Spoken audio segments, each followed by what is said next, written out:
এই WhatsApp message কেন তৈরি করছি? কিছু লোক বসিরহাট প্রার্থী রেখা পাত্রের নামে অনেক কটূক্তি করছে, রেখা পাত্রকে ফাঁসানোর চেষ্টা করছে, কিন্তু রেখা পাত্রকে ফাঁসিয়ে কোনো লাভ হবে না। কারণ রেখা পাত্রের পিছনে পুরা দেশ তাকিয়ে আছে,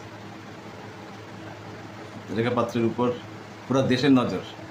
আর অনেকে বলে সন্দেশখালী কলুষিত হয়েছে, সন্দেশখালী কলুষিত হয়নি, হয়েছে পুরো বাংলা। যদি পশ্চিমবঙ্গের নাম সন্দেশখালী রাখা যায় বোধহয় সেটা বেমানান হবে না।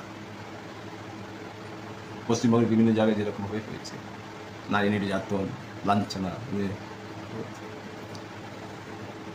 তো एक्चुअली नाजिया इलाही खान उनकोई বসিরহাটে প্রার্থী করার আলোচনা হচ্ছিল, এটা শুনতে পেরেছি। কিন্তু যখনই রেখা পাত্রকে পেলেন তখন নাজিয়া ইলাহি খানকে প্রার্থী করা হলো না।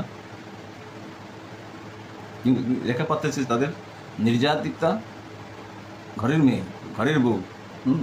তবে নাজিয়া ইলাহি খান তো তার প্রতিদ্বন্দ্বিতা করেনি, যেমন সিরিয়া পারভিন তার প্রতিদ্বন্দ্বিতা করে তৃণমূলে গিয়ে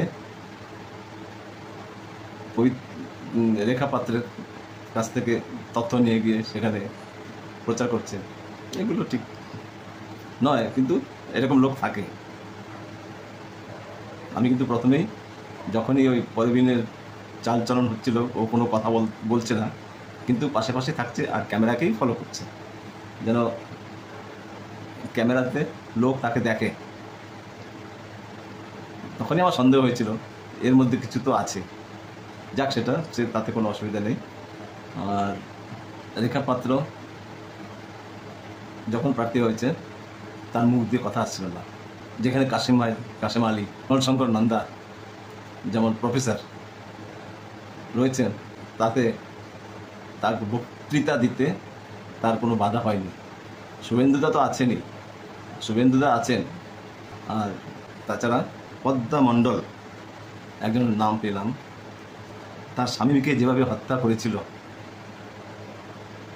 আর যেন বসিরহাট কেন্দ্রে সেরকম না হয়।